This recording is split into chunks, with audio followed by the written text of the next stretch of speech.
عارف كويس أوي إن هي ضيّقة، وعارف كمان حجم التحديات اللي أنت بتقابلها، عارف حجم المشاكل اللي بتقابلك. إحنا موجودين في وقت في العالم العالم ما عدّاش عليه من يمكن يعني في ناس كتير بتقول من أيام الحرب العالمية التانية، ما وصلناش للمستوى اللي إحنا موجودين فيه ده.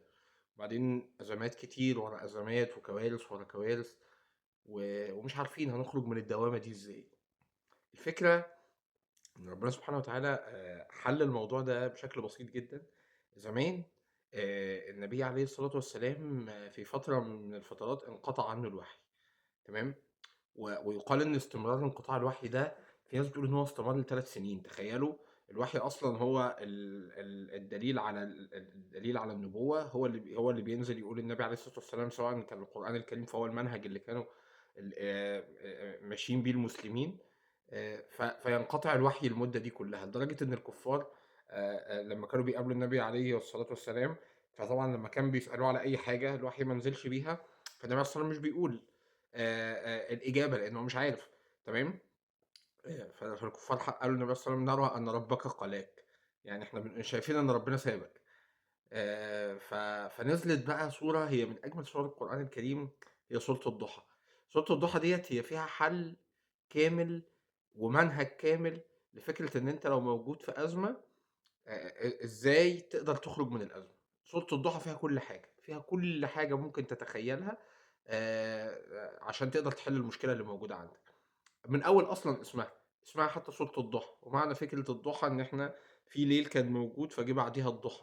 فالضحى ديّة يعني انفراجة الأزمة، خلاص أنتم حتى لو ركزتوا في فكرة الضحى، الضحى بيخرج إزاي؟ أنتم بتلاقوا إن الليل الدنيا سودا تمامًا، فجأة سبحان الله السواد ده بيبدأ إن هو ينزل واحدة، 2، 3 النور يبقى بسيط، النور يبدأ يشِد لحد ما تيجي وقت الضحى. وقت الضحى النور الشمس بتتوسّط كده في السما، وبيكون الدنيا نهار بالكامل، خلاص في انفراجة كاملة حصلت. فمن أول حتى اسم السورة نفسها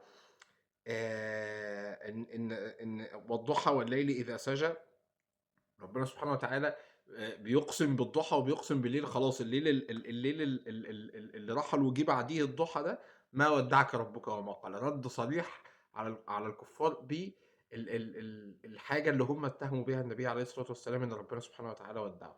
طَب إيه المنهج بقى اللي ربنا سبحانه وتعالى علّمه لنا إحنا؟ يعني ده كده تطمين للنبي عليه الصلاة والسلام، ده على فكرة مش للنبي، لأ ده لينا كلّنا. أي واحد فينا لازم يبقى عارف إن في الضحى، ولازم يعرف إن ربنا سبحانه وتعالى ما سابكش، ربنا سبحانه وتعالى ما سابكش. خُد بالك من حاجة جميلة أوي في سورة الضحى. أنتم عارفين في حاجة من الحاجات الجميلة إن أنت لمّا تبدأ تفكّر في حاجة اسمها استدعاء النجاة السابقة. يعني إيه استدعاء النجاة السابقة؟ أنا كنت عندي مشكلة زمان كبيرة مثلًا، تمام. المشكلة دي عدِّت والمشكلة دي وقّفت لي حاجات كتير في حياتي. ففكرة إن أنا أفتكر والمشكلة دي عدِّت، إحنا النهارده باتكلّم بعديها بسنين، تمام. فلمّا يحصل عندي مشكلة تانية كبيرة برضه، لازم أقعد أستدعي أشوف هو ربنا سبحانه وتعالى هو ربنا، يعني ما فيش أي حاجة اتغيّرت، تمام. فاللي خلّاني أعدّي ونجّاني من المشكلة السابقة هو اللي هينجّيني لو أي حاجة جديدة حصلت تاني. ففكرة استدعاء النجاة السابقة ديّة من الحاجات الجميلة اللي تخلّيني إنها تثبّتني أول ما يحصل عندي مشكلة. عارف إن في ضحى، عارف إن الليل ده هيرحل، تمام. وعارف إن ربنا سبحانه وتعالى جنبي. دول كده أول 3 حاجات أتطمن بيهم لو حصلت المشكلة. دي الحلول الفورية اللي أنا باجيبها على طول أو باستدعيها عشان أقدر إن أنا أثبّت نفسي. بعد كده ندخل بقى في كل التفاصيل التانية لمّا ربنا سبحانه وتعالى يقول لك: "وللآخرة خير لك من الأولى." معنى الآخرة والأولى هنا مش الآخرة الآخرة الدنيا والآخرة يعني، ولكن الآخرة خير لك من الأولى. يعني أنت ما تستعجلش، ما يمكن اللي حصل ده الآخرة اللي هي الخاتمة. يعني أنت ما تبُصّلهاش دلوقتي، شوف الصورة اللي قدّام كده ممكن تلاقي الآخرة خير لك من الأولى. النهاية بتاعة الموضوع خير لك من اللي حاصل دلوقتي، من الحاجة اللي أنت كنت بتتمناها أو بتدعي ربنا سبحانه وتعالى ليل بنهار بيها، ولكن ربنا سبحانه وتعالى كان رحيم بيك فما استجابش للدعاء بتاعك. وبعدها ييجي ربنا سبحانه وتعالى يقول لك: "ولسوف يعطيك ربك فترضى." وده جمالها إن هي جاية بعد الآخرة والأولى. يعني حتى لو ربنا سبحانه وتعالى الاختيار اللي ربنا سبحانه وتعالى هيختاره لك، ربنا سبحانه وتعالى هيدّيه لك وترضى، بس ترضى. يعني في شرط هنا في الحالات دي كلّها إن أنت تسلِّم لربنا سبحانه وتعالى ويكون ده جزء منّك. فربنا سبحانه وتعالى يقول لك: "ولسوف يعطيك ربك فترضى." بعد كده تخيّل أنت إيه اللي حصل لك قبل كده؟ ألم يجدك يتيمًا فآوى، مش شرط تكون يتيم، ولكن ووجدك ضالًا فهدى، ووجدك عائلًا فأغنى. ال ال يعني ربنا سبحانه بيقول لك يعني أنت مش عدّى عليك حاجات كتير قبل كده، أنت مش كنت خسران قبل كده ودخلت في شغل وبعد كده الخسارة دي كنت أنت فاكر إن ما لهاش أي مخرج وربنا سبحانه خرجك منها. أنا حكيت لكم قبل كده عن موقف حصل معايا لمّا كنت مش ما لهاش حل خلاص، أنا عليّا فلوس ومحتاج تاني يوم الفلوس دي تدفع، ولو ما اتدفعتش هيحصل مشكلة كبيرة. ولمّا صلّيت قيام الليل بسورة البقرة، تاني يوم الموضوع اتحل، وسبحان الله من باب أنا ما كنتش أتخيّل إن هو يتحل منّه. ففي الآخر الفكرة إن هو ربنا سبحانه بيقول لك ما هو حصل معاك قبل كده عادي. ربنا سبحانه وتعالى قُل الله ينجّيكم منها ومن كل كرب. ربنا سبحانه وتعالى اللي حصل قبل كده ربنا سبحانه وتعالى يقدر ينجّيك منّه تاني. ف ف ف ف ولكن إحنا المشكلة إن إحنا اللي بننسى. يقولون ربنا الآية الكريمة اللي بتقول يقولون ربنا هو الذي ينجيكم في البر والبحر حتى إذا كنتم في الفلك وجرين بهم بريح طيبة وفرحوا بها جاءتها ريح عاصف وجاءهم الموج من كل مكان وظنوا أنهم بحيث دعوا الله مخلصين له الدين لئن أنجانا من هذه لنكونن من الشاكرين. لو ربنا نجانا من دي هنكون من الشاكرين.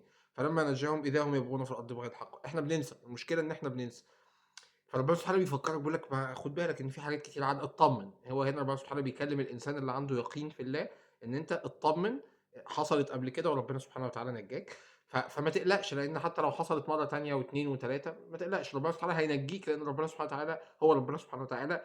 والأدوات اللي ربنا سبحانه وتعالى ادّاها لنا في إيدينا، اللي هو إن إحنا ندعي وإن إحنا نصلّي قيام الليل وإن إحنا نلجأ لربنا سبحانه وتعالى. وقال ربكم ادعوني أستجب لكم، وإن ده باب من أبواب المستحيل بالنسبة لنا، لكن الممكن بالنسبة لربنا سبحانه وتعالى. فإحنا محتاجين نرجع لربنا سبحانه وتعالى. وبعد كده جاب لك الحل، قال لك إيه، فأما اليتيم فلا تقهر. الحل في العطاء، الحل مش في الأخذ. الحل مش إن أنت تروح تعمل حاجة غلط، تعمل حاجة حرام، تعمل حاجة عشان تبدأ تحلّها. الحل في العطاء. وده سبحان الله عكس يعني عكس المنطق البشري، اللي هو أنا معيش فلوس، فإزاي الحل إن أنا أطلّع فلوس؟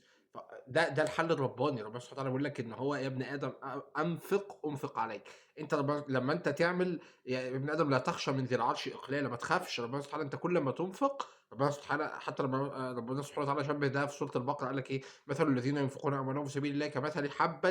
دي النفقة بتاعتك أنبتت 7 سنابل. ال ال ال ال يعني الصدقة بتاعتك بقى أنبتت مكانها 7 اللي هي الواحدة، اللي هي بقت حباية واحدة، في كل سنبلة 100 حبة. وضاعف بقى والله يضاعف لمن يشاء.